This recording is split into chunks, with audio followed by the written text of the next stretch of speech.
ప్రయాసపడి భారం తీసుకొస్తున్న సమస్త జనులారా నా యొద్దకు రండి, నేను మీకు విశ్రాంతి కలుగజేతును అని వ్రాయబడింది. అంతే, అదే మాట తనను పట్టుకుంది. సరే, తాను వెతికింది జీవన దేవుడిని, యేసు ప్రభువుని పట్టుకుంది. సరే, అందుకే అడుగునే మీకు ఇవ్వబడును, వెలుగుని మీకు దొరుకును, తట్టుని మీకు ఇవ్వబడును, అడుగు ప్రతి వానికి ఇవ్వబడును, అడుగు ప్రతి వానికి ఇవ్వబడును, వాడును పొందును, వెలుగు వారికి దొరుకును, తట్టు వారికి తీయబడును అని యేసు ప్రభువు అంటున్నారు. అనేక మంది వెతికి వెతికి యేసు ప్రభువుని పట్టుకున్నారు. మనమేమో మనల్ని వెతికి వెతికి పట్టుకుంటాడు కదా. నాతో సహోదరుడు గట్టిగా చెప్పవలసి వచ్చింది. ఇప్పుడు అటేసు కొంతమంది దేవుని సన్నిధిలో వస్తే సుసరి వీరు దేవుని యొక్క సన్నిధిలో వస్తే వెళ్ళడానికి ఇష్టపడుతున్నారు. కానీ మనలో కొంతమంది ఎప్పుడు పారిపోవాలా. ఓ కుర్రవాడు కూడా ఈ పట్టాలంతా వేస్తాడు. ఎప్పుడు పారిపోవాలా, అమ్మగారు కనబడకూడదు, ఎవరు కనబడదు, మళ్ళీ ఏదో చెప్తారని పారిపోతారు. ప్రైవేట్ పట్టాలు వేయడం మాత్రం వేస్తాడు. ప్రార్థన ఆయన వేసిన పట్టాలు మనం కూర్చున్నాం, కానీ ఆయన ప్రార్థన చూసారా. కొనది ఎప్పుడు పారిపోవాలని అటే మూతి మోర కనబడతా ఉంటాం. కానీ దేవుని యొక్క సన్నిధిలో కొంతసేపు ఉంది ప్రార్థన చేసుకోవాలి అన్నారు. ముగ్గురు ఉన్నారు, ముగ్గురు ప్రార్థన చేసి కలిసి వెళ్ళారు. చూసారా, ఎప్పుడు దేవుని సన్నిధిలో పారిపోవాలి అని చూస్తాం. ఏదో ఒక సాగు చెప్పేసి పారిపోతా ఉంటాం. అది కరెక్ట్ కాదు. దేవుని యొక్క సన్నిధిలో మనం వచ్చినప్పుడు మన ప్రార్థన పూర్తయిపోయిన తర్వాతే వెళ్ళాలి. దేవుని సన్నిధిలో కూర్చున్నప్పుడు అనవసరంగా ఇటువంటి లేచి వెళ్ళకూడదు. సరే, ఒక ముఖ్యమంత్రి గారు, ఒక కలెక్టర్ గారు, ఒక డీజీపీ గారు మీటింగ్స్ పెడతా ఉంటారు. తన అధికారులందరూ పిలిచి పెడతా ఉంటారు. అక్కడ అనవసరంగా లేచినట్టు వెళ్తే ఏమంటారు తెలుసా?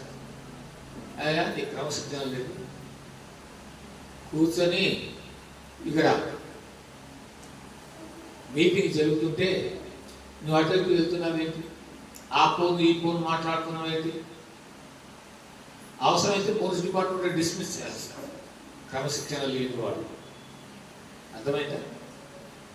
అలాగే వారందరికంటే గొప్పవాడు యేసు ప్రభువు, లేక జీవన దేవుడు. ఆయన దగ్గర మనం ఉండేటప్పుడు ఎలా ఉండాలో తెలిసిన కదలడానికి వెళ్ళలేదు. పిల్లలు చూసారు, మన కనపడకుండా ఆయన ఉన్నారు. ఎవరైనా ఆరాధన చేస్తున్నారు, ఎవరైనా ప్రార్థన చేసుకుంటారు, ఎలాంటి దేవుని యొక్క వాక్యం ఉంటున్నారు, అంతా కనబెడతా ఉంటాడు. అంతా కనబెడతా ఉంటాడు. నన్ను ఎలాగ ఆరాధిస్తున్నారు వీళ్ళు, ఆత్మతోనూ సత్యంతోనూ ఆరాధిస్తున్నారా లేదా అని ఆయన అబ్జెక్ట్ చేస్తూ ఉంటారు. ప్రేరణ చూసారా, ఇప్పుడు ఇక్కడ వచ్చిన ఉపమానం కూడా చెప్పాడు యేసుప్రభువు.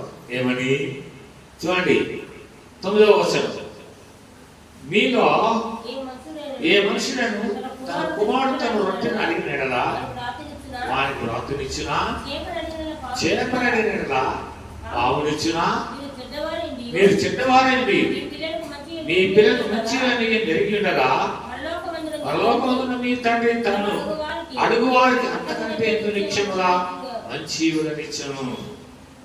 చూసారా, ఏమంటాడు? మీ కుమారుడు కుమార్తె ఒక రొట్టె అడుగుతాడు అనుకోండి, ఇంటికి పిండి లేదు, ఒక రాయి తీసుకొని ఇదే రొట్టె అని ఇస్తావా? అమ్మ బాబు, నా పిల్ల, నా కుమారుడు లేక నా కుమార్తె పళ్ళు పాడైపోతుంది అని ఎంత బాధపడతావు.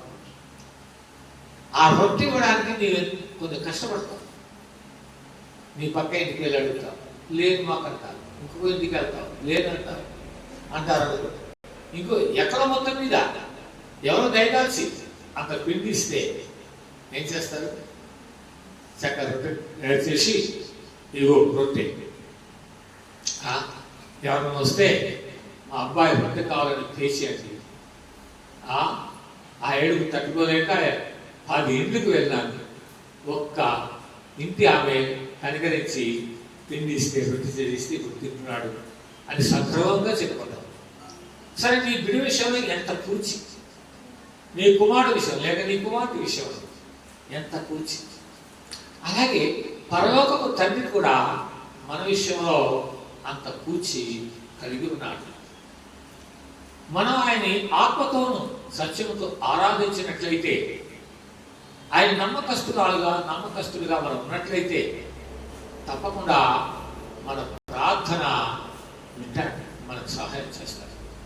సో అంతకంటే మంచి ఇవ్వడమే నిచ్చును కదా. చూసారా, చూడండి, మీరు చెడ్డవారై ఉండి మీ పిల్లలకు మంచి నెరిగి ఉండగా పరలోకమైన మీ తండ్రి తన అడుగు వారికి అంతకంటే ఎంతో నిక్షముగా మంచి ఇవ్వనిచ్చును. మనము ఆడపిల్లల కొరకు ప్రార్థన చేస్తున్నాం. కొంతమంది పేర్లు చెప్పను కానీ ఒక 10 మంది కొరకు ప్రార్థన చేస్తున్నాం. ప్రతి సాయంకాలము 2-3 కలిసి ప్రార్థన చేస్తున్నాం. సరే, ఎవరి ద్వారానో ఎలాగో ఈ సంవత్సరం 2 వివాహములు, ఒకటి జరిగిపోయింది, ఒకటి జరగవచ్చు. అప్పుడు నేను అనుకున్నాను, ప్రార్థనకు కంటి కనబడినటువంటి కార్యములు జరుగుతుంది. సరే, ఒక వివాహం 10వ తారీఖు అయిపోయింది. ఈరోజు వారు వెళ్ళిపోయారేమో, నా దగ్గర కూడా వచ్చారు, ప్రార్థన చేసి పంపించేశారు. ఇప్పుడు ఇంకొక వివాహం ఆగస్టులో జరుగుతుంది. నాకు బాగులేకపోయినా నేను వెళ్ళాను, విశాఖపట్నం పేరు పెట్టాను. వారు వచ్చి ఖాయం చేసుకుని వెళ్ళారు. సరే, ఇంకా ఇప్పుడు అది కూడా అయిపోతే ఇక మిగిలిన ఆడపిల్లల కొరకు కూడా ప్రార్థన చేస్తారు, మగపిల్లల కొరకు కూడా ప్రార్థన చేస్తారు. ప్రార్థనకు జవాబు ఉంటుంది. అది ఏదో రకముగా ఎలాగోలాగా అది జరుగుతుంది. మనం తొందరపడడానికి వీలు లేదు. యేసుప్రభువు ఏమంటారు, నీ విశ్వాసమే నిన్ను రక్షించును అని దేవుని యొక్క వాక్యం. నీ విశ్వాసమే నిన్ను రక్షించును. ప్రేరణ చూసారా, పరలోకము తండ్రి, పరలోకము మీ తండ్రి తన అడుగు వారికి అంతకంటే ఎంతో నిక్షముగా మంచి ఈవులను ఇచ్చును, అంతకంటే మంచి ఈవులు ఇస్తాడు. అందుకని మనము ఏం చేయడం నేర్చుకోవాలి, అడగడం నేర్చుకోవాలి. ప్రార్థన ఏదో పాషగారి ప్రార్థన చేస్తే నాకు అన్ని జరిగిపోతుందని ఎప్పుడు కూడా అనుకోకూడదు. సేవకులు చేస్తారు, వారి వెళ్ళినప్పుడు వారు ప్రార్థన చేస్తారు, వెళ్ళకపోయినా ప్రార్థన చేస్తారు. కానీ మీరు కూడా ప్రార్థన చేయడం నేర్చుకోవాలి. ప్రార్థన అనేటటువంటి అడగడం, ప్రభు దగ్గర అడగడం, నాకు పలాది కావాలి ప్రభా అని మనము అడగడం. చూసారా, ఇంకేమంటాడు 12వ వచనం, కావున మనుషులు నీకేమి చేయాలని మీరు కోరుతురు అలాగని మీరు వారికి చేయుడి. ఇది ధర్మశాస్త్రము ప్రవక్తల ఉపదేశం ఉన్నది. చూసారా, చాలా మంది నాకే వారు చేయాలి అనేక ధోరణిలో ఉన్నారు. మనం ఏం చేస్తాం?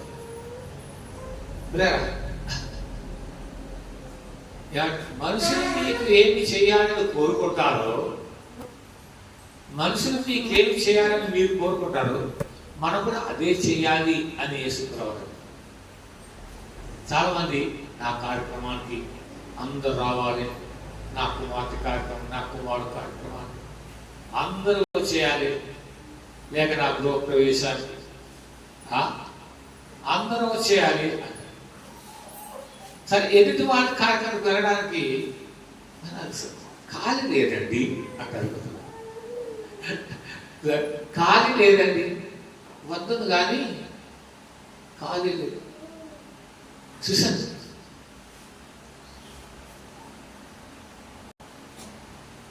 వారందరూ రావాలని నీవు కోరుకుంటున్నావు, కానీ నీవు కూడా వెళ్ళడం నేర్చుకో. నీవు కూడా వెళ్ళడం నేర్చుకో. సరే, నీ గారి 10 రూపాయలు ఇచ్చినట్లయితే ఆ దినము నాకు ఆ 10 రూపాయలు చాలా అవసరం లేదు. ఈనాడు ఆ సహోదరుడికి అవసరం ఉంది, నేను ఈ 10 రూపాయలు తిరిగి ఇవ్వాలి. సరే, యేసు ప్రభువు ఎంత మర్మంతో కూడినటువంటి మాటలు చూసారు. కావున చదవన మాట, కావున మనుషులు మీకు ఏమి చేయాలని మీరు కోరుకురో అలాగనే మీరు వారికి చేయండి. ఇది ధర్మశాస్త్రం ప్రవక్తల ఉపదేశమై ఉన్నది. ప్రవక్తల యొక్క ఉపదేశమై ఉన్నది. ధర్మశాస్త్రమును ప్రవక్తల ఉపదేశమై ఉన్నది. సరే, అంతటితో ఇది ఆపేద్దాం. ఇప్పుడు 13వ వచనం చదవండి. ఇరుకు ద్వారము ప్రవేశించుడి, నాశనమునకు పోవు ద్వారము వెడల్పును, ఆ దారి విశాలమునై ఉన్నది, దాని ద్వారా ప్రవేశించే వారు అనేకులు, జీవనకు పోవు ద్వారము ఇరుకును, ఆ దారి సంకుచితమై ఉన్నది, దాని కనుగొని వాడు కొందరే. ప్రియరా చూడండి, యేసు ప్రభువు అంటారు, ఇరుకు ద్వారం ప్రవేశించుడి, నాశనమునకు పోవు ద్వారము వెడల్పును, ఆ దారి విశాలమైనది, దాని ద్వారా ప్రవేశించేవారు అనేకులు, జీవమునకు పోవు ద్వారము ఇరుకును, ఆ దారి సంకుచితమైనది, దాని కనుగొని వారు అందరే. ఇరుకు ద్వారం, సహవాసంలో అనేక కట్టడాలు ఉన్నాయి. సహవాసంలో చూడండి, నేను ఇక్కడ అమలుపరచలేకపోతున్నాను మీ పరిస్థితులను బట్టి. మొన్న చిన్నపిల్లలో ఆ మాలుడు తల్లి చనిపోయింది. ఏదో అంకెల్, ఏదో దాని పేరు మర్చిపోయిన చాలా సంగతి చెప్పి, ఆ అంకెల్ అంటే రారట, కార్యక్రమం అంటే రారట, సరి సమానం అంటే వస్తారా, ఏదో చెప్పారు దాని మంచి పేరు. అంటే 12 రోజులని 21 రోజులని కొంతమంది అంటా ఉంటారు. 21 రోజు అన్నారా, మేము రామ్ కార్యక్రమం అనేసి మీ ఇష్టం మీద చేసుకుంటాం. రాదు. చూసారా, 16 రోజులు వస్తాం, 22 రోజులు వస్తాం. సరే, కొంతమంది ఆచార వ్యవహారాలు, చూసారా, 21 రోజులని,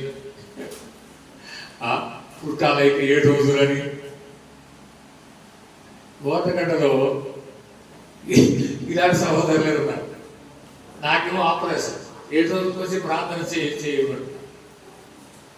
అప్పుడు నేను రాలేనయ్యా అంటే ఏదో ఇంకొక పాఠశాలని వరుస పాఠశాల తెప్పిస్తూ ఉన్నాను. వద్దు దాని పనులు చేయకండి, ఇదో మన సహోదరుడు ఆనందం ఉన్నాడు కదా, ఆయన వచ్చి ప్రార్థన చేస్తాడులే. ఆ ఊరు వాళ్ళకు పోరాట కీడు ఏంటండి, బిడ్డ పుడితే కీడ, బిడ్డ పుడితే కీడు, చచ్చిపోతే కీడు, చచ్చిపోతే మనకు భోజనం చేయడు ఆయన. మరి తాను చనిపోతే ఎవరు భోజనం చేయకపోతే ఎలా? సరే, కొంతమంది కట్టడాలు నీరిపోతూ ఉంటారు. జనముల యొక్క ఆచారం చూసారు. ఇర్మియా గ్రంథము 10వ అధ్యాయం. ఇర్మియా గ్రంథము 10వ అధ్యాయం.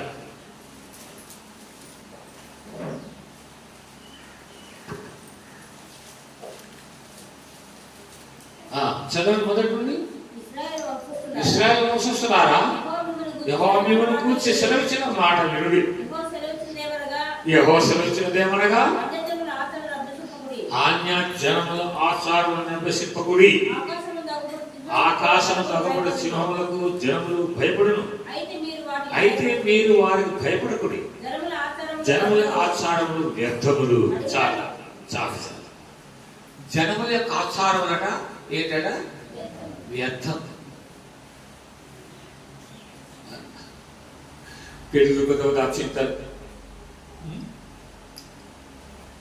ఆ చింతలు వేస్తా ఉన్నా, పసుపు బియ్యం అంతా కలిపి ఆ చింతలు, లేక పువ్వులు అవన్నీ కలిపి ఆ చింతలు వేస్తా ఉన్నా. చూసారా, అవన్నీ కూడా జనముల యొక్క ఆచారం, అవన్నీ కూడా వ్యర్థములు అని ప్రవక్త అంటున్నాడు. చూసారా, క్రైస్తవులు లేక సహవాసంలో లామన్స్ ఇవాంజలికల్ ఫెలోషిప్ దానియేలు గారు స్థాపించారు. ఇరుకు ద్వారం నడవాలని ఆయన కోరినాడు. అలాంటి వారే దేవుని యొక్క రాజ్యంను స్వతంత్రించుకుంటారని నిఖచ్చిగా చెప్పినారు ఆయన. అది నిజం కూడా, ఆయన చెప్పడం కాదు, నిజం కూడా. సరే, ఇక్కడ మీరు ఈ పాఠములు విన్న తర్వాత దానిని అమలు చేయడానికి మీరు నేర్చుకోవాలి. మన కోడాపల్లిలో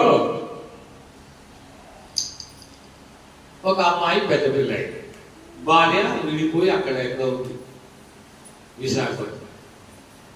ఈ అమ్మాయిని కూడా తీసుకెళ్ళిపోయి పోలీసు వాళ్ళు చెప్పి వీడు బెదిరిచేసి పుట్టుకుంటే నేను నన్ను చంపేస్తాడు, కొట్టేస్తాడు అంటే పాపం వారు పోలీసు వాడు ఈ అమ్మాయిని పంపించి వెళ్ళిపోయింది. ఆయన హ్యాపీగా అక్కడ ఉన్నదారు.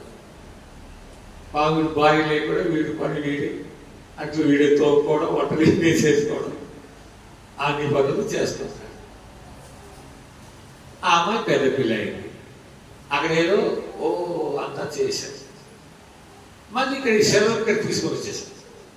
వారు తమ్ముళ్ళట విద్య పెట్టాలి.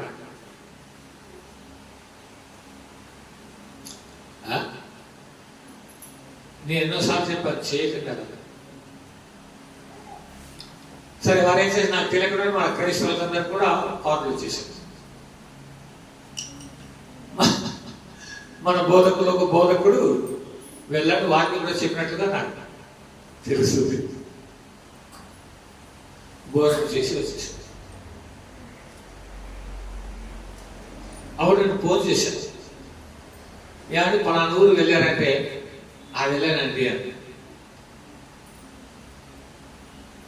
ఎవరు చెప్పారు మీకు అని. ఏమంటే వారు రమ్మన్నారంటే వెళ్ళానంటే భోజనం చేసి వచ్చేసానంటాడు. మీరు బోధించారు, భోజనం చేసినారంటే బోధించినారంటే అంటున్నాడు. మరి మీరు ఏం అమలు చేస్తున్నారు చెప్పండి. మీరు క్రీస్తు యొక్క సైనికులు, క్రీస్తు యొక్క సేవకులు, మీరు ఏమి అమలు చేస్తారు? ఏది కట్టడ చేయగలరు? మీరు చేతగలగలరు? మీరు ఏ సహోదరుడు నాకు పిలుస్తున్నారు, దేవుని సేవకులు తెలుసా? వారు పురుషార్థుడు పెద్ద బాధ భజన వేరే సంఘం వాళ్ళు కూడా వచ్చేసారని వారితో మొట్టమొదటి ఫెలోషిప్లో మనం ఎంతో సహాయం చేసి వారి కొరకు ప్రార్థన చేశాం. వారు ఇన్ని పనులు చేశారు. వారు మన బోధకులైన వారు వెళ్ళి తినేసి వచ్చేసారు. నువ్వు సంఘటన చెప్తాను. ఒక రాజు అటకాదు, నిజమే, నిజము జరిగిన సంఘటన. తన సైనికులు ఎంత నమ్మకస్తులుగా ఉన్నారో పరీక్షించగోరినాడట. తన సైనికులు ఎంత నమ్మకముగా ఉన్నారో పరీక్షించడానికి ఆయన ఏర్పాటు చేశారు. సరే, రాజభవనం ఉన్నది. అక్కడ నుండి ఎంత దూరము గేట్ చుట్టూ కాంపౌండ్ వాళ్ళు, శత్రువు ఎక్కడానికి వీలు లేదు. అలాగా బందోబస్తులో ఉన్నది. ఒక సైనికుడు కూర్చోబెట్టారు. ఇక్కడ నిలుచొని ఇక్కడ ఉండి ఎవ్వరు కూడా లోపలికి రావడానికి వీలు లేదు, ఎట్టి పరిస్థితుల్లో నీ పంపడానికి వీలు లేదు అని ఆ సైనికుడికి ఆజ్ఞ ఇచ్చి రాజు వెళ్ళిపోయాడు. సరే, ఒక రోజుకో 2 రోజులకో కాస్తున్నాడు సైనికుడు నమ్మకంగా. అప్పుడు కొంత సైన్యం వచ్చేస్తున్నారు, శత్రు సైన్యం వచ్చేస్తున్నారు. వచ్చేసి ఒక సైనికుడు వచ్చి, అబ్బాయి మేము లోపలికి వెళ్ళాలి, నువ్వు గేట్ తీయాలి అన్నాడు. నేను గేట్ తీయను. తీయకపోతే నువ్వు చచ్చిపోతావయ్యా, నువ్వు చచ్చిపోతావు కానీ నేను గేట్ తీయను. గేట్ ఎవరు వచ్చినా, ఏ శత్రు సైన్యం వచ్చినా, ఎవరు వచ్చినా గేటు తీయవద్దని మా రాజు ఆజ్ఞాపించినాడు. అందుకు నేను తీయను. తనకంటే ఇంకా పెద్ద అధికారి, పోలీసు అధికారి, సైన్య అధికారి వచ్చినాడు. అబ్బాయి గేట్కి నేను లోపలికి వెళ్ళాలి. లేదండి గేట్ తీయడానికి అవ్వదు, నేను తీయను. గేటుకి అడ్డంగా కూర్చున్నాడు, నిలబడ్డాడు, తుపాకీ తల మీద పెట్టాడు. ఇదో పేల్చేస్తాను. ఓ నీ ఇష్టం, నేను చేసుకో, నేను గేటు తీయను. అంతకంటే పెద్ద అధికారం వచ్చాడు, ఆటలు రాజే వచ్చాడు. ఎవరు చెప్పినా తీయటం లేదు, రాజే వచ్చినాడు. అబ్బాయి నేను రాజును, ఈ రాజుతో యుద్ధం చేయడానికి వచ్చాను, గేటు తీ, లేకపోతే నేను తుట్టు నీరుగా చేస్తా. ఓ చేసుకోవచ్చు, నేను గేటు తీయను. రాజునయ్యా, రాజు అయితే మాత్రం నా రాజు నాకు ఆజ్ఞాపించినాడు, నేను గేటు తీ. అప్పుడు రాజు ముచ్చునగా వినాడు. ఆ రాజు ఆయనే, వారు రాజే. తన స్వరూపము, తన పుస్తక తీసేసి, బలా నమ్మకమైన మంచి సైనికుడా, ఎంత నమ్మకంగా ఉన్నావయ్యా. ప్రియరా చూసారా, కొనాన్ని ఎవరు పిలిస్తే వారు అంటే వెళ్ళిపోతా ఉంటారు. ఎవరు శివలింగే ఆ శివంలో వీరు కూడా వెళ్ళిపోతా ఉంటారు. మన సహోదరు నీ ఎందుకు వెళ్ళామన్నా, మన అబ్బాయి పెళ్లికి వచ్చి చదివించినారండి. మరి వాళ్ళ అబ్బాయి అమ్మాయిని ఆ పెళ్లికి చదివించాల్సి కదా, దీనికి వెళ్ళవలసిన పని వచ్చింది. అబ్బాయి పెళ్లికి వచ్చి చదివించినారు, ఆయన అబ్బాయి పిల్లలు అమ్మాయి పిల్లలకి వెళ్ళి చదివించు. పిల్లరా కొంతమంది ఎంత అపనమ్మకస్తులు. మన యేసుకు సేవకులకు పనివారం మనం ఎంత నమ్మకంగా ఉండాలి.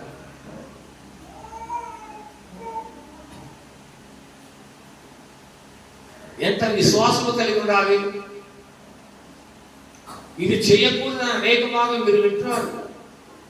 విని విని విని మీరు చెవిటి పాములాగా అయిపోయారు. ఏమండి, పాష గారికి ఎవరు లేరుమో అని అనుకొని ఉంటారు.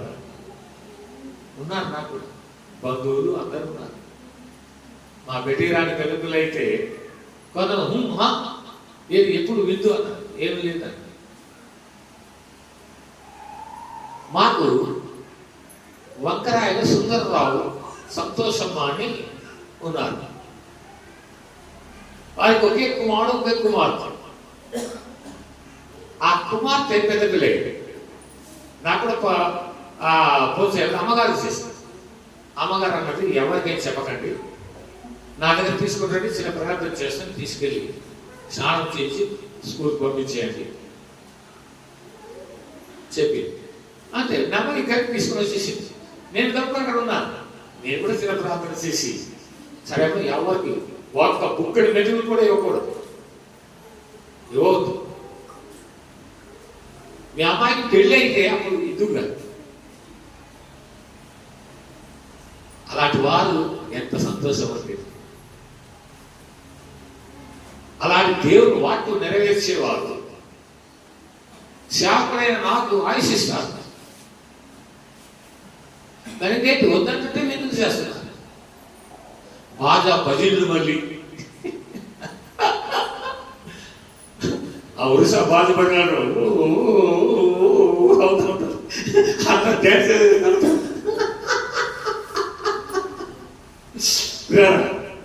ఇదిగో మా అమ్మాయి చూడండి, వాళ్ళ పోస్ట్ బైబిల్ ఏం చెప్తుంది? ఇశ్రాయేలు కుమార్తె దేవతను వేశ్యగా చేయవద్దు. నీ కుమార్తెకు ప్రదర్శిస్తున్నావు అంటే నువ్వేం చేస్తున్నావు? నీ కుమార్తెను వాళ్ళ కోసలు వేసి ప్రదర్శిస్తున్నావు అంటే ఏం చేస్తున్నావు? జాగ్రత్తగా ఉండండి. మతం అనుకోకండి మీరు. యేసు మతము యేసు మతం అని మీరు అనుకోకండి. యేసు ప్రభువు ఏమంటున్నారు? ఇరుకు ద్వారా ప్రవేశించుడి, నాశనమునకు పోవు మార్గము ఏమన్నా చెప్పండి, వెడల్పును ఆ దారి విశాలమైనది, దాని ద్వారా ప్రవేశించేవారు అనేకులు. జీవమునకు పో ద్వారము ఇరుకును, ఆ దారి సంకుచితమైనది, దాని కనుగొని వారు కొందరే. మీరందరూ కూడా విశాల మార్గంలో వెళ్ళిపోతారా? వెళ్ళండి, నాకేం అభ్యంతరం లేదు. కానీ చెప్పాల్సింది చెప్పేస్తున్నాను. మీరు విశాల మార్గం వెళ్తే నాకేం అభ్యంతరం లేదు. ఇదో సంతోష్ సుందర్రావు వాళ్ళని దూరంలో వెళ్తే మంచిది. వద్దన్నది వదిలేసాను. విందు పెట్టవద్దు, వదిలేసాను. వార్తాలు కూడా ఏదో గెలిపి అయి ఉంటారు, మాట్లాడి ఉంటారు. అలా చేయలేదు, నేను కూడా చేయలేదు. నాకు మెరుపు మాత్రం అర్థమైందండి. వివాహములకు మంచిగా ఆహారం పెట్టు.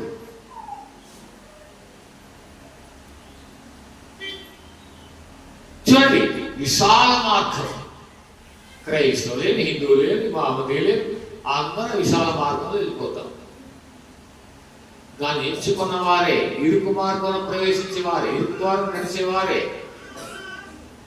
దేవుని యొక్క రాజ్యం స్వతంత్రించుకుంటారు. విశాల మార్గంలో వెళ్ళేవారు,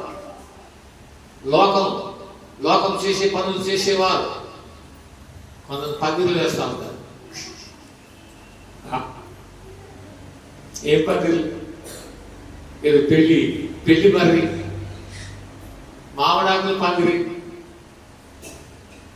ఇది జనములు చేసేటటువంటిది, అన్య జనములు చేసేటువంటి పని. మనం అలాగన్నట్టు కూడా చేయదు. మనకి వేదికే ఇప్పుడు ఏదో చక్కటి టెంట్లు వచ్చింది కదా, అలాంటివి వేసుకొని పెళ్లి చేసుకోవచ్చు, తప్పులేదు. దాని మామిడాకులు, మర్రి ఆకులు వినరా, ఇవన్నీ ఆచార వ్యాపారాలు. చూడండి, అందుకని మీరు ఇరుకు ద్వారంలో ప్రవేశించరు. ఇరుకైన ద్వారంలో నడవండి. మీకు దేవుని యొక్క రాజ్యం కావాలా? చనిపోతే దేవుని యొక్క రాజ్యం కావాలా?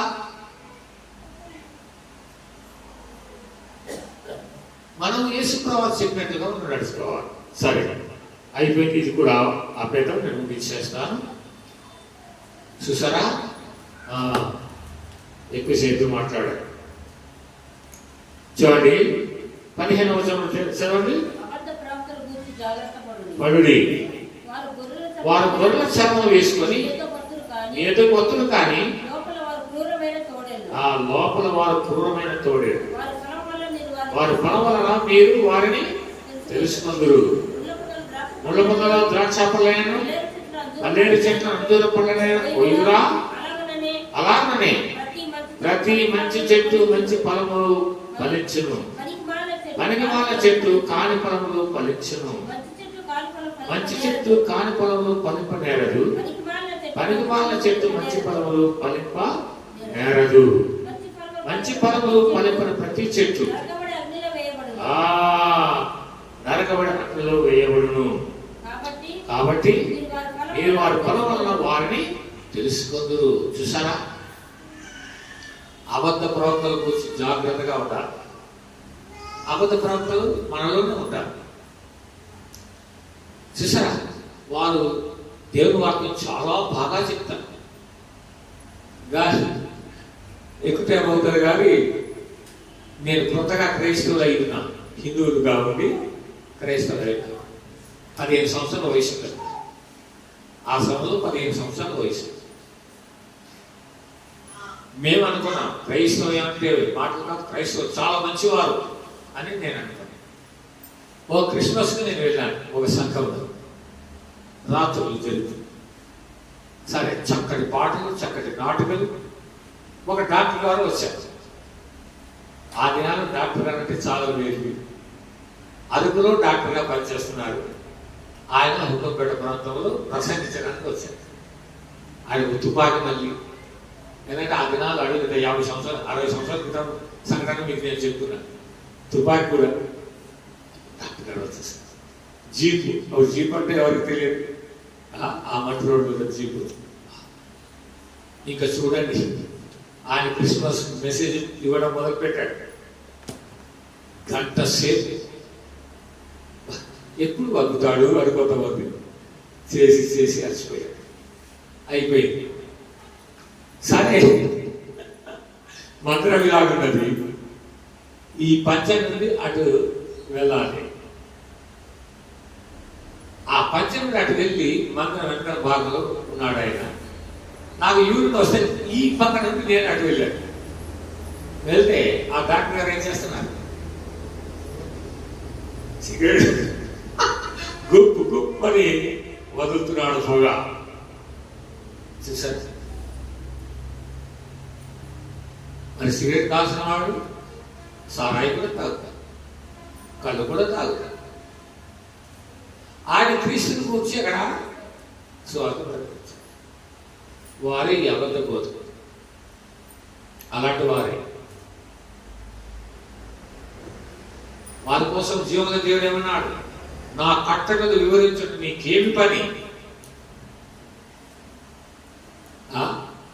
కీర్తన 50, నా కట్టడలు వివరించడం నీకేమి పని అని అంటున్నాడు. సరే, నేను ముగిస్తాను. నా కట్టడలు వివరించడం నీకేమి పని. చూసారా, 16వ వచనం 50 భక్తిలతో దేవుడితో సెలవిస్తున్నాడు. నా కట్టడలు వివరించడం నీకేమి పని, నా నిబంధన నీ నోట వచించడమేమి, దిద్దుబాటు నీకు అసలు ఉందరా, నీవు నా మాటలను నీ వెనుక త్రోసివేసడు, నువ్వు దొంగను చూసినప్పుడు వాడితో ఏకీభవించదు, వ్యభిచారులతో నీవు సామర్థ్యం చేసినవు, కీడు చేయాలని నీవు నోరు తెరుచున్నావు, నీ నాలుగు కపటం కల్పించినది, నువ్వు కూర్చొని నీ సహోదరు మీద కొండలు చెప్తున్నావు, నీ తల్లి కుమారుని మీద అపనిందలు మోపుతున్నావు. చాలు చాలు. చూసారా, కట్టడలు వివరించడం నీకేమి పని. నా కట్టడలు మారుమనసు లేని వారు ఈ బోధ చేసేవారికి ఈ యొక్క హెచ్చరిక ఇస్తున్నాడు జీవన దేవుడు. మారుమనసు పొంది నమ్మకస్తులే దేవుని యొక్క వాక్యం ప్రకటించారు. ఎవరు పడితే వారికి నిలబడిపోయి ఓ యేసు ప్రభువు కోసం ప్రసంగాలు దంచేస్తా ఉంటారు. అటు వచ్చి డాక్టర్ లాగా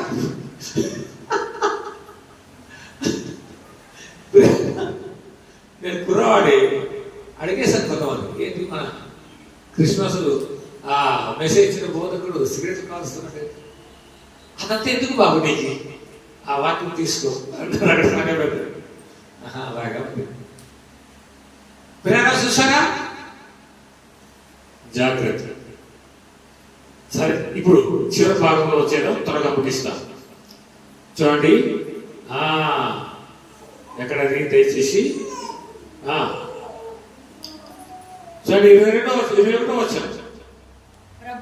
ప్రభువా నేను పిలిచి ప్రతి వాడు పరలోక రాజ్యంలో ప్రవేశింపడు కానీ పరలోకమును అట్టడిచిట ప్రకారం చేయవాడే ప్రవేశించును. ఆ దినమందు అనేకులను చూచి ప్రభా నేను నీ నాన్న ప్రవశింపలేదా, నీ నాన్న దయ్యములను వెలగొట్టలేదా, నీ నాన్న అనేకమైన అద్భుతములు చేయలేదా అని చెప్పుదురు.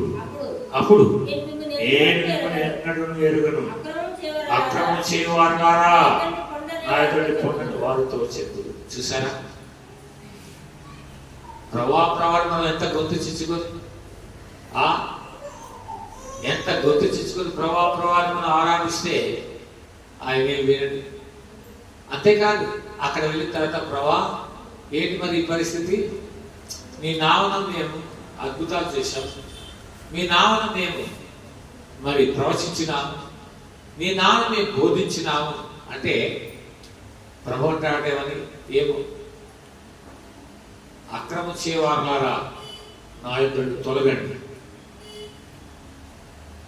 అక్రమం చేయవారులారా నా యొద్ద తొలగండి, మీరెవరో నాకు తెలియదు.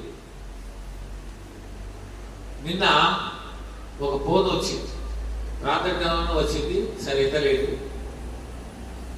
తర్వాత ఈ టైంలో ఒక ఫోన్ వచ్చింది, ఒక అమ్మాయి నాకు ఫోన్ చేస్తుంది. ఆ అమ్మాయి కాళ్ళు పడిపోయింది,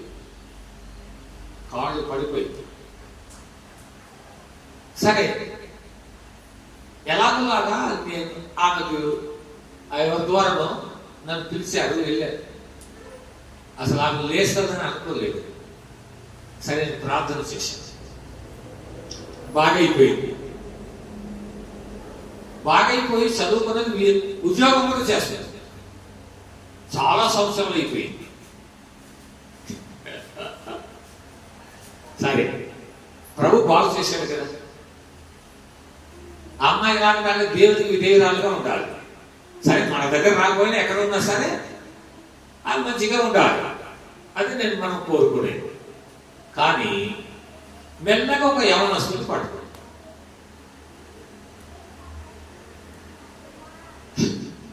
ఆ యవనస్తులు మాట్లాడుకున్నారు,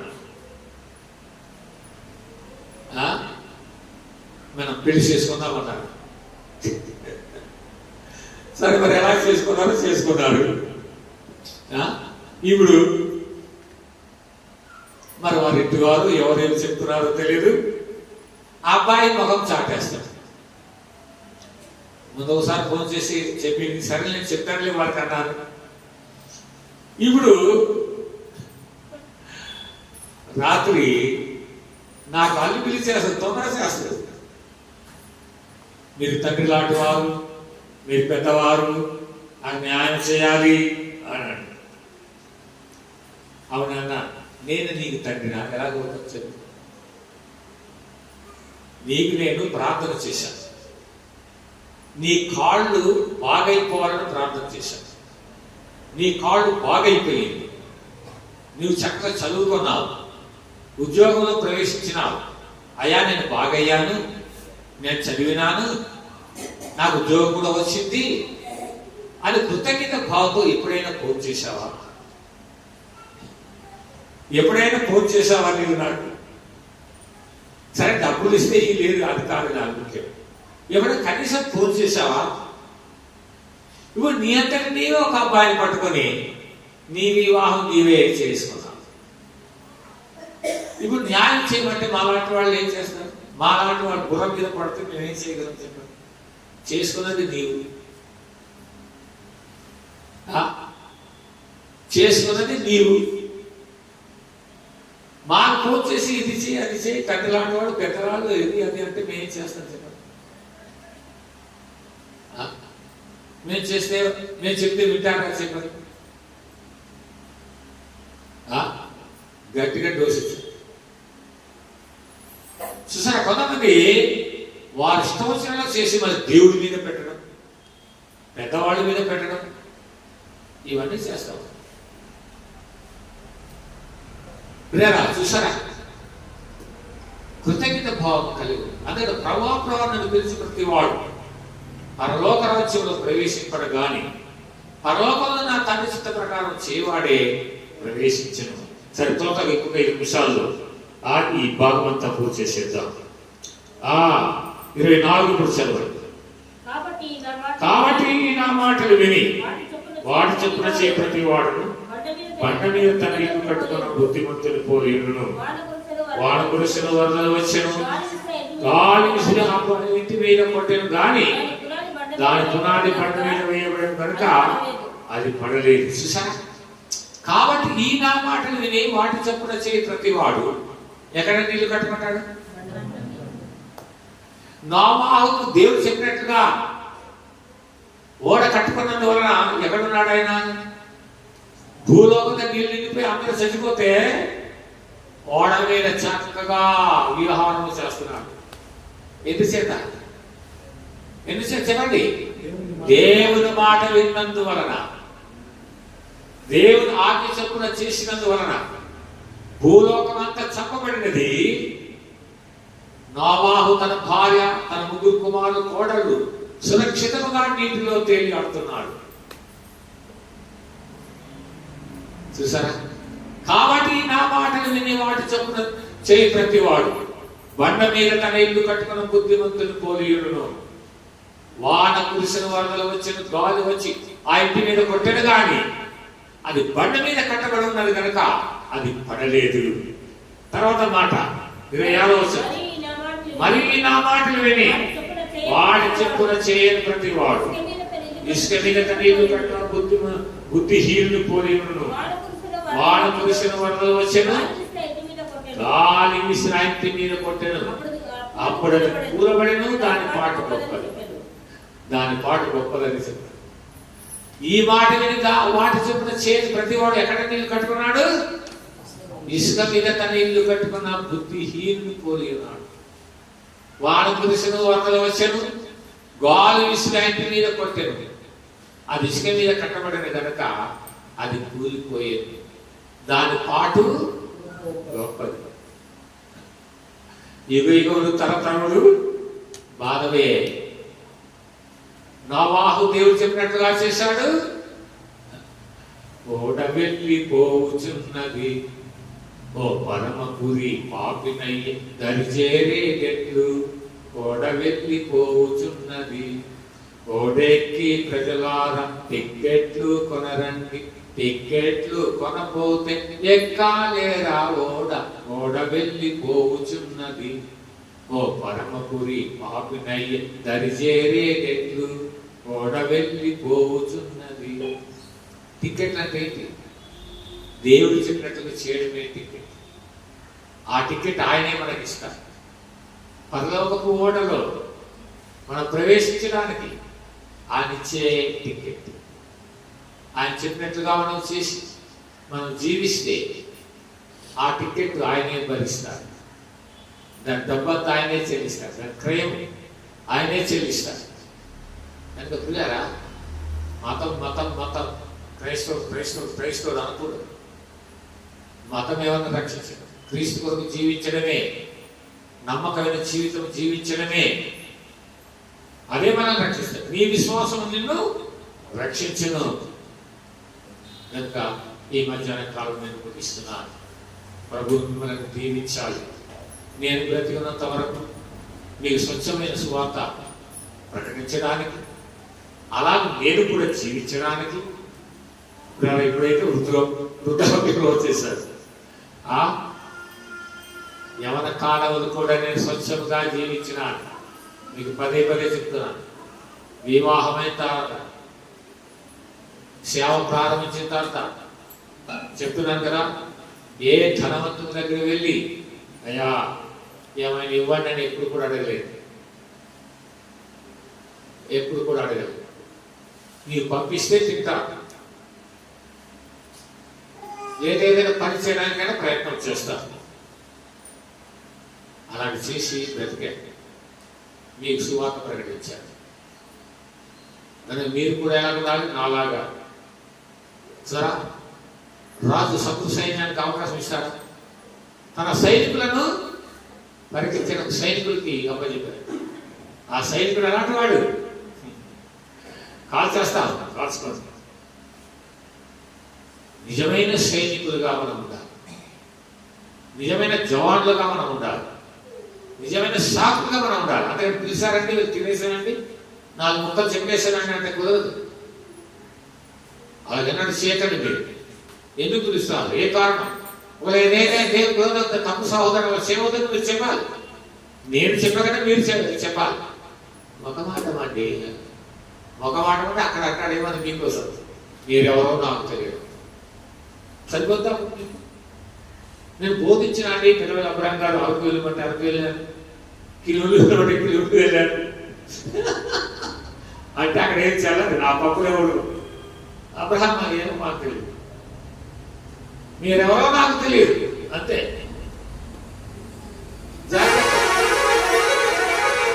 మీరు ప్రభు కొరకు షాపుల కంటే మీరు స్ట్రిక్ట్గా ఉండాలి, నాకంటే మీరు స్ట్రిక్ట్గా ఉండాలి. కావాలి దానిలా ఉండాలి, స్ట్రిక్ట్గా ఉండాలి. లేకపోతే అపాయం. కావాలి దాని ఇక్కడ స్ట్రిక్ట్గా ఉండకపోతే అక్కడ ముఖ్యమంత్రి గారు మంత్రి గారు ఎవరు వచ్చి చదువు వేసేస్తారు, తప్పనేసేస్తారు. కాదు వారు స్ట్రిక్ట్గా అయిపోతే అందుకని వారు చాలా స్ట్రిక్ట్గా ఉంటారు, చాలా స్ట్రిక్ట్గా ఉంటారు పిల్లరా. అందుకు కాబట్టి మనము కూడా సాతాను వచ్చి మనం పడగొట్టకుండా మనం కూడా స్ట్రిక్ట్గా ప్రార్థన చేసుకుందాం. చేయండి ప్రార్థన. యేసు ప్రభువా, నా క్రైస్తవ జీవితం ఎలాగున్నది, నా బ్రతుకు ఎలాగున్నది, నా బోధ ఎలాగున్నది, నా ప్రవర్తన ఎలాగున్నది, నా ప్రార్థన ఎలాగున్నది, ఒక్కొక్కరు పరీక్షించుకోండి. ప్రభు మిమ్మల్ని జీవిస్తాడు. ఆ బలహీనతను ఒప్పుకోండి, పశ్చాత్తాపడండి, ప్రేరేపించబడిన వారు ఇచ్చిన ప్రార్థన చేయండి. ప్రేరేపించబడిన వారు ఇచ్చిన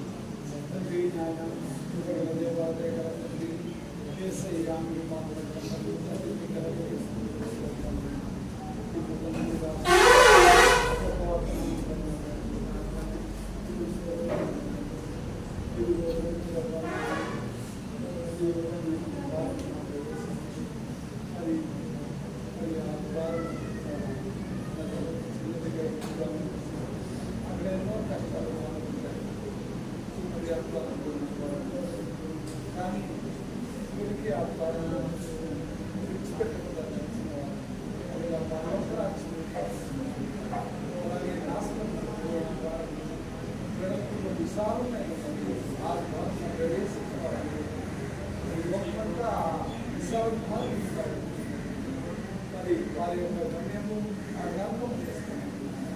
మరి మీకు ఏ స్థలం కావాలి, ఏది మార్గం కావాలి ఎంచుకోనండి. మరి ఇదో ప్రభావైనా దేవుడు సూచిస్తున్నారు. ఇదో ప్రభావం మరి ఆ యొక్క స్వరంలో ప్రవేశించడానికి పోరాటం చేస్తున్నారు. ప్రభావైనా మేము మీ వాటిని కూడా బోధిస్తున్నాము. అయితే మేము ఎలా ఉన్నాము అన్నది మేము సెట్ చేసుకుని నిత్య న్యాయం వచ్చేవాళ్ళు ఈ లోపలి న్యాయం మరి ఈ లోపలి మరి మరి కార్యక్రమం నుండి వచ్చేస్తున్నారు. మరి ఏమైనా కాలం చక్కగా ఆచరిస్తున్నారు. ఈ తండ్రి ఈ ఆత్మ ధర్మం అలాగే విషయంలో జాగ్రత్త కలిగిన వారు. అలాగే మీరు మరి పరిశుద్ధంలో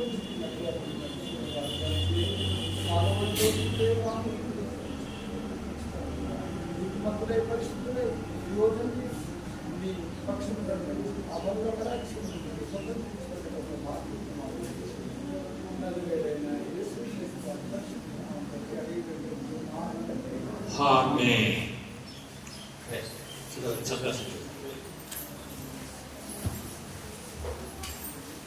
అందరు లేచి ఉన్నట్లయితే కానుక తీసుకుంటాను.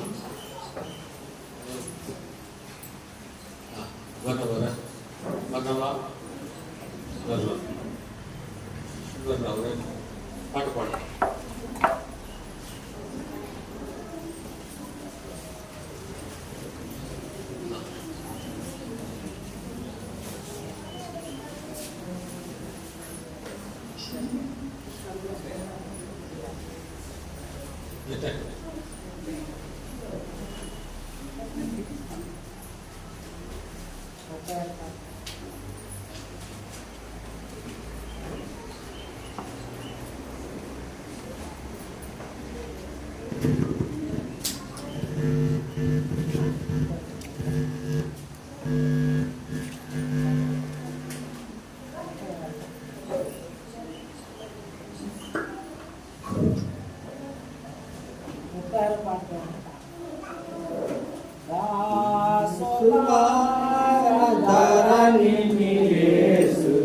ప్రేమతో స్వాంతము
ప్రార్థన చేసుకుందాం. పరిశుద్ధుడైన మా తండ్రి, నిన్ను ఆరాధించినాము, నిన్ను సేవించినాము, నీకు కీర్తనలు పాడినాము. నీకు వందనాలు తండ్రి. మా హృదయమును నీకు ఇష్టముగా ఉండేటట్టుగా చేయండి. వచ్చిన బిడ్డలు నీ వాక్యం సమృద్ధిగా విన్నారు. నీకు స్తుతులు, నీకు స్తోత్రములు. వారి హృదయంలో ఆ వాక్యం భద్రపరచుకొని నేనెందుకు అలాగ జీవించకూడదు, ఆ సుందర్రావు సంతోషమ్మ చేసినట్లుగా నేను ఎందుకు చేయకూడదు అని వీరు అనుకొని దాని ప్రకారంగా చేసేటట్లుగా నువ్వు చేయమని అడుగుచున్నాను తండ్రి. నా ప్రార్థన ఆలకించు. నువ్వు గొప్ప దేవుడు, మహిమగల దేవుడు తండ్రి. సహాయం చేయాలి. మేము జనముల యొక్క ఆచారములకు లొంగిపో, కుటుంబ ఆ ముఖమాటములకు మేము దొరికిపోకుండా లొంగిపోకుండా నువ్వు కాపాడు. నీవు మహిమ పొందుమని నా ప్రార్థన ఆలకించు. వీళ్ళకి ప్రేమతో ఇచ్చిన ఏర్పడము నేను అంగీకరించి ఇది నీ రాజ్య వ్యాప్తి నిమిత్తం మేము వినియోగిస్తున్నాం. వీళ్ళకి ఏ కొరత లేకుండా చేసి మేము మహిమ పొందమని నా ప్రార్థన ఆలకించు. యేసు నామమును బట్టి వేడుకుంటున్నాను తండ్రి. ఆమేన్. తండ్రి యొక్కయు కుమారుని యొక్క పరిశుద్ధాత్మ యొక్క శక్తి బిడ్డలకు తోడుగా బిడ్డల చుట్టూ నువ్వు కంచె వేసి మహిమ పొందుగాక. ఆమేన్. అందరూ